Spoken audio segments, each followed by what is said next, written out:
রাঙামাটির মারিশাচর হ্যাচারিতে মাছের রেণু উৎপাদন করা হচ্ছে। প্রায় ১০০ কেজি উৎপাদন ক্ষমতা সম্পন্ন হ্যাচারিগুলোতে ২০১৭ সাল থেকে পোনা উৎপাদন করা হচ্ছে। উৎপাদিত রেণু ইনব্রিডিং মুক্ত, দ্রুত বর্ধনশীল ও রোগ প্রতিরোধক্ষম হওয়ায় ১১টি নার্সারি পুকুর, ৯টি ডেবা নার্সারি পুকুর ও একটি ক্রিক নার্সারি পুকুরে প্রতিপালন করা হয়।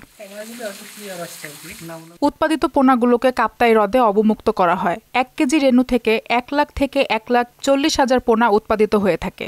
পুকুর থেকে বুট মাছ সংগ্রহ করি, তারপর আমরা বিভিন্ন প্রক্রিয়ায় ইনজেকশন বা বিভিন্ন প্রক্রিয়ায় শেষে আমাদের এই রেণুটা আমাদের ডিপটা হাউজে দেওয়া হয়। আমরা মাছ উৎপাদনের শেষে এখান থেকে নার্সারিতে নিয়ে যাওয়া হয়।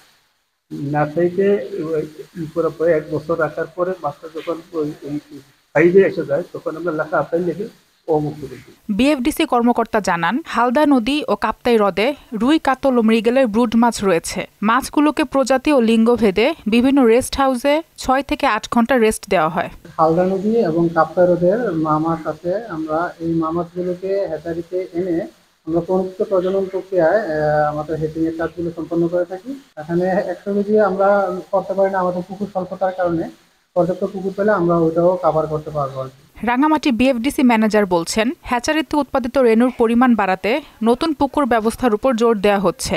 বর্তমানে ৬০ মেট্রিক টন পোনা উৎপাদিত হলেও ভবিষ্যতে ১০০ মেট্রিক টন পোনা উৎপাদন ও অবমুক্তির লক্ষ্য নিয়ে কাজ চলছে। আমাদের লক্ষ্যমাত্রা ১০০ মেট্রিক টনের এটা করার জন্য আমরা এলাকা বিভিন্ন ধরনের পুকুর, এটা জেলা প্রশাসন বা অন্যান্য বিভিন্ন ব্যক্তিগত পর্যায়েও আমরা বিভিন্ন পুকুরের চেষ্টা চালিয়ে যাচ্ছি, যাতে করে আমরা এই পুকুর পেলে এবং আমরা এই আমাদের উৎপাদন যে লক্ষ্যমাত্রা সেই লক্ষ্যমাত্রা আমরা রিচ করতে পারবো। কাপ্তাই হ্রদে মাছের উৎপাদন বৃদ্ধি সহ মাছের অভ্যন্তরীণ চাহিদা মেটাতে বড় ভূমিকা পালন করছে রাঙামাটির বিএফডিসির মারিশাচর হ্যাচারি।